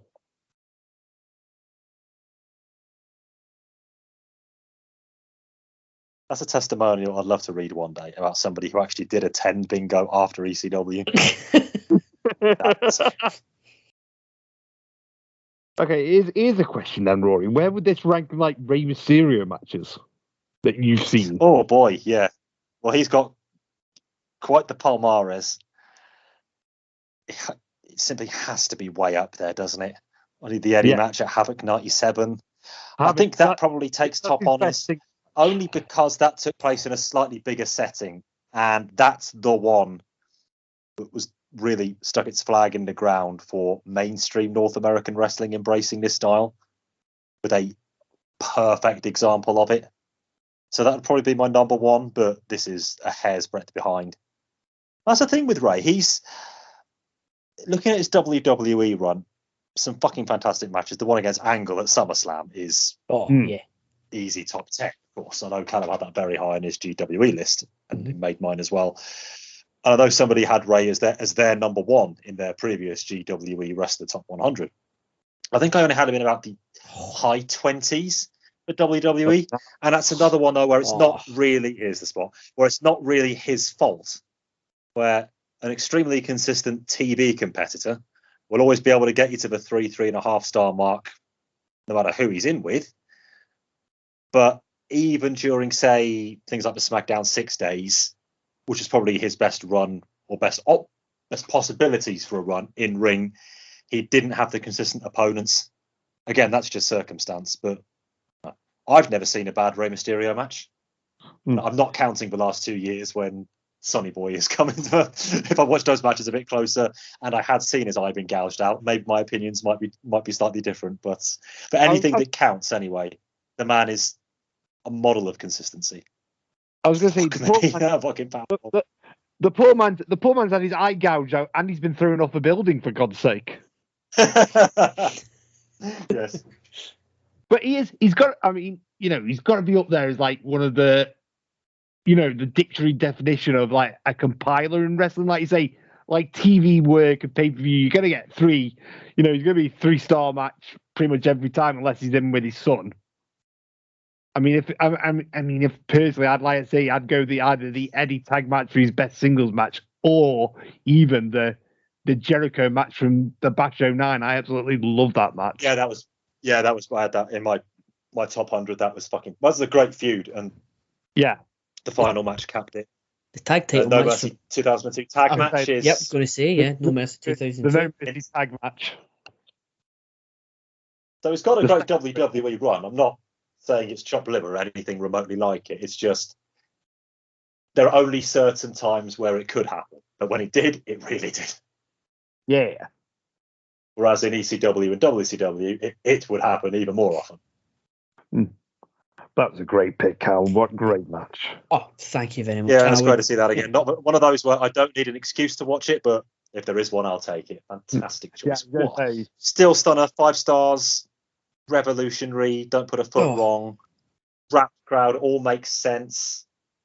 They wrestle, all the spots are there for a reason. They show what they can do across the plane. There's nothing plain about that match. It's 5 stars all the way. Yeah, magnificent. It's like you say, you don't have yet. If that match doesn't take place, you don't have everything else that follows. So it's not just ahead of its time. It's one of the most important matches, I'm going to say, of all time, because you just don't get that style. That style would not be as prevalent as it is today. So that match is what, nearly 26 years old as we're talking. I really don't think that's an exaggeration either. It's so important. It can't be stated too highly.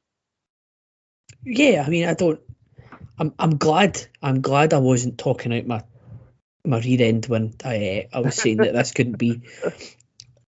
This could not that it has shaped modern wrestling, but a certain part of modern wrestling may not be there had this not happened. It's a sliding doors moment. I think if the ECW crowd had completely, as they could have done, because it's not the style they're used to, if they had completely shat on that match, then who knows what would have happened. No, I enjoyed that. It deserves every single one of the snowflakes that it was given at the time. And I don't know where it would be, adjusted for inflation, where it would be in the new 7-star ranking.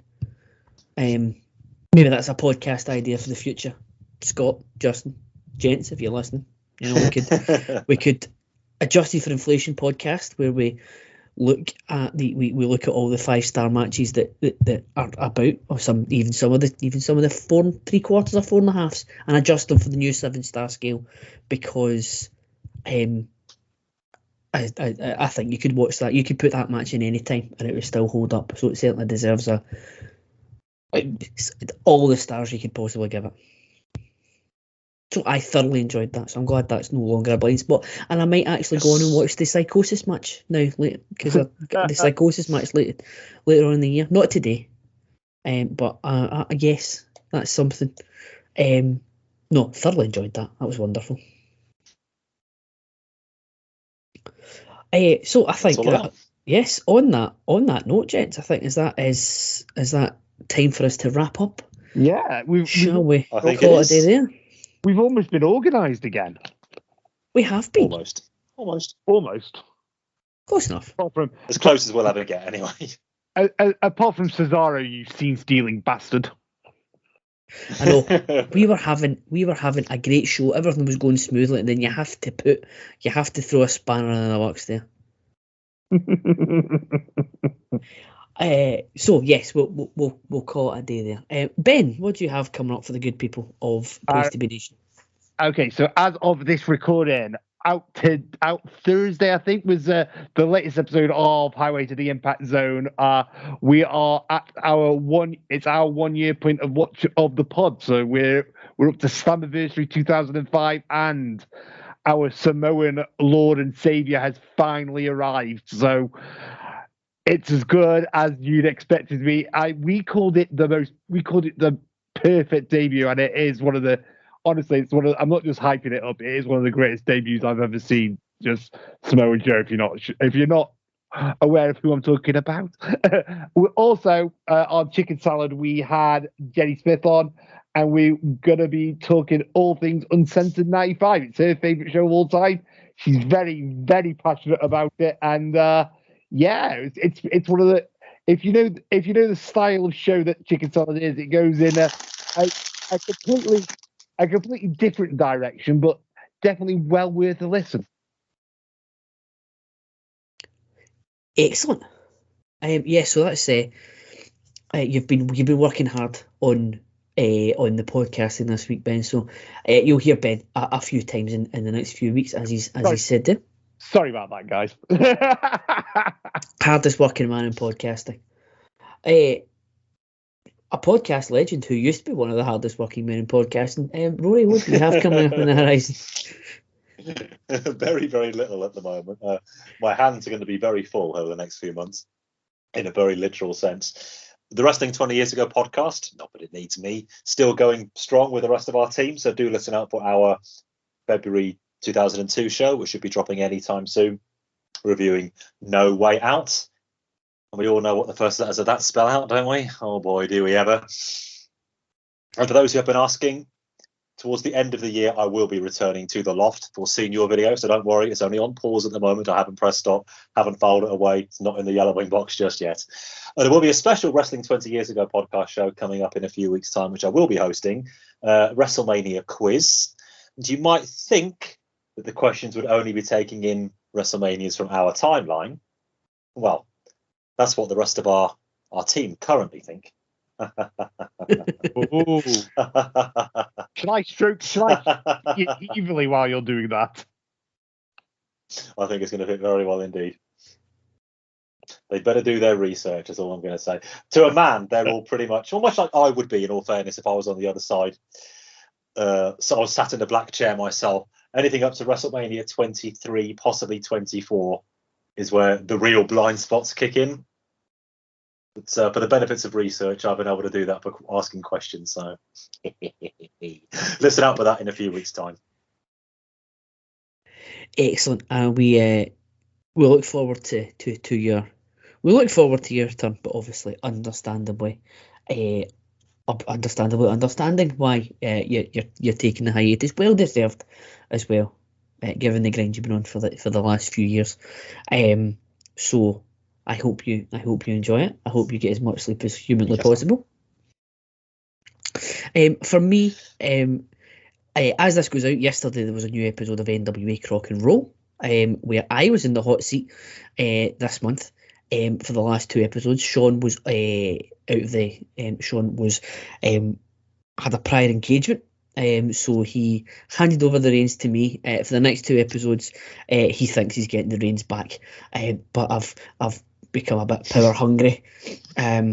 Just call me Sturgeon. I'm power hungry. I'm not giving it up. So I'll cut that. Don't worry. Yes. So we look at the tail end of March, part 4 of March 1986. A 2-hour episode based on one day of Jim Crockett Promotions, and what a one day it was. So take a listen to that. And every month we have the Place to Be Nation live watches and other assorted things on the video channels. There's twitch.tv/Place to Be Nation, Place to Be Nation, all one word, on YouTube, facebook.com/PTBN live, and at PTBN YouTube on Twitter. And yes, I've still not managed to get them all with the same username.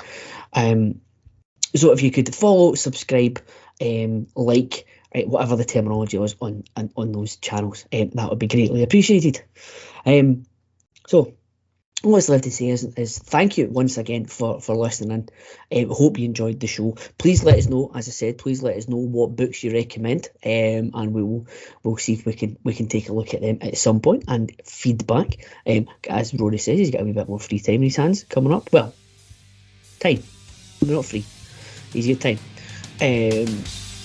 But yes, thank you all for listening, and we'll see you again in March.